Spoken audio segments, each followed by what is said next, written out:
Hello, YouTubers, friends, compatriots, bootlickers, shills, debt slaves, serfs, peasants, vassals. Did I say debt slaves? I did say debt slaves.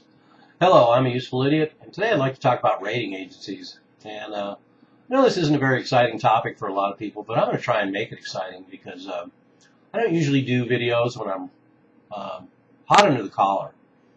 I like to try to stay objective and impersonal and just give you the facts and, maybe get a few laughs. But today I'm hot under the collar, and I'll tell you why. First, I'll give you a little background on rating agencies. There's three big main rating agencies: Fitch's, Standard & Poor's, and Moody's. And they've been around for a long time. They were created at the turn of the century. I think Moody's was established in 1910, 1909. And they're used so that there is some sort of standard guideline, although it's hardly standardized, because as we've seen, each rating agency kind of comes up with its own. And they usually follow in order, but there are some slight variations. So anyway, we have these three big rating agencies, and they want to create a standard for the industry so that investors will know how much risk they're getting involved in. So as a citizen, it's the same for you. There's rating agencies like Equifax, where they look at all your financial transactions and they rate you. They give you a credit rating. And, your borrowing costs go up. Your interest rate goes up if you have a lower credit rating. And if you don't have a high enough credit rating, they won't loan you any money at all. So anyway, this is the same way it works for governments and banks and corporations. They get these ratings, and they get, if they keep their top ratings, they get, low interest rates, low borrowing costs. Everybody's happy, and they can continue borrowing, and that's how it works. So anyway, we have a situation where the credit rating agencies have kind of been stepping up to the plate the last 3 or 4 years, ever since the financial crash, because they were obviously asleep at the wheel. And then the financial crash came, and they looked pretty bad. And so, and then the credit rating agencies finally get around to rating this stuff a little more accurately, and hardly accurate, but at least a little more accurately. So they're rating, all the bonds issued by state governments and city governments, and they're rating all the bonds of corporations, and they're rating all the debt obligations and all the exotic financial instruments and all the securities of the banking industry and the hedge funds and all that. So anyway, so here's the problem. They haven't been rating any of this material accurately for 20 or 30 years, and now they're finally getting around to it. And they're criticized for a lot of things. They don't do their ratings adjustments quick enough. They have very cozy relationships with the companies that they're overseeing and working with. They're supposed to be objective, but they're market makers themselves. A lot of moves by the rating agencies has a lot of effect on the financial industry that they oversee. And as we've seen in Eurozone and here, once this cycle of ratings starts going, it creates vicious cycles. The borrowing costs go up.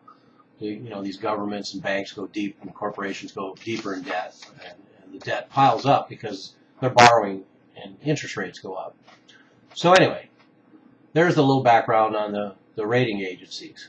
And so why I'm hot under the collar is because there was recently a Eurozone forum for chief financial officers, and they're debating whether to limit the amount of information that they give to the rating agencies because they don't like the ratings they're getting now. And I'll tell you a couple reasons why this really, really, really pisses me off. And that's because all these broke banks and all these broke corporations and all these broke governments, and particularly the banks who have been issuing all this garbage to investors. So they say, well, investors should be savvy enough, but, they're selling investors AAA rated stuff, which means no risk, and it's loaded with garbage. There's tons of risk, and that's what we saw happen, the implosion of 2008 to 2007, 2008. It turns out that all these securities they knew were shit, and that's what they called it within the banking circles. It was shit, and they had to unload it on suckers.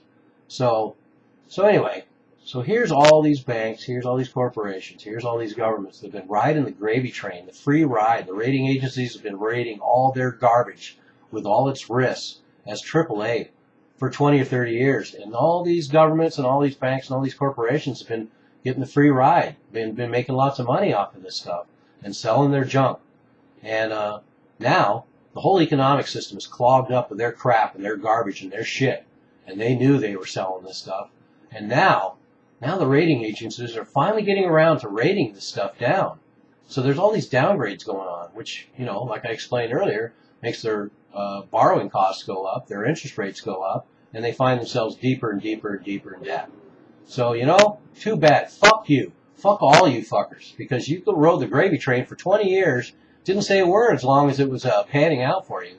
But now the rating agencies are getting there, and they're barely even scratching the surface. I mean, they're still giving you AA and triple B and everything, which is not as dramatic a downgrade as they should be. All this stuff is crap. It should be downgraded as junk.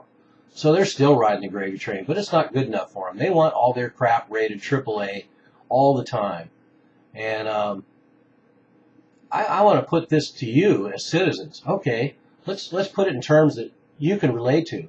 So let's say you don't like your credit rating because you've been having problems getting a loan or the interest rate's too high. So you just find a way to stop giving information to Equifax and all the credit rating agencies that you deal with, so they don't have all the information. And then they give you a great credit rating without all the information. And then, as a citizen, why can't you do that? Corporations, banks, corporations, they got different rules or different laws or something? Because as a citizen, you can't do that. You can't withhold information from a credit rating agency. And why would you want to? Because just like a citizen, with governments and banks and corporations, their borrowing costs and interest rates go up because of the risks involved. So why would anybody want to give you as a citizen a loan, even if you could somehow fudge your credit rating agency numbers? Because you would still be a huge risk. And that's how the system's supposed to work. But the system doesn't work. It works for them, and now it's not working for them, and now they're being a bunch of fucking babies. And they got no reason to, because as a citizen, your whole life depends on your credit rating these days. You can't get a job without a good credit rating. You can't get a home or an apartment without a good credit rating. Your borrowing costs are high. Your interest rate is high. 9 times out of 10, you're not even going to get a loan. But these people play by different rules. And now they want even different rules because they don't like the old rules that were already geared in their favor. So fuck you, banks. Fuck you, corporations. Fuck you, governments. You're all broke. You deserve to be paid 100 times what you've been paying. Been riding the gravy train for 20 or 30 years. And now you're a bunch of little babies because you can't get your way. Oh, we're not going to give all our information to the rating agencies. Yeah? Well, fuck you. Fuck all of y'all.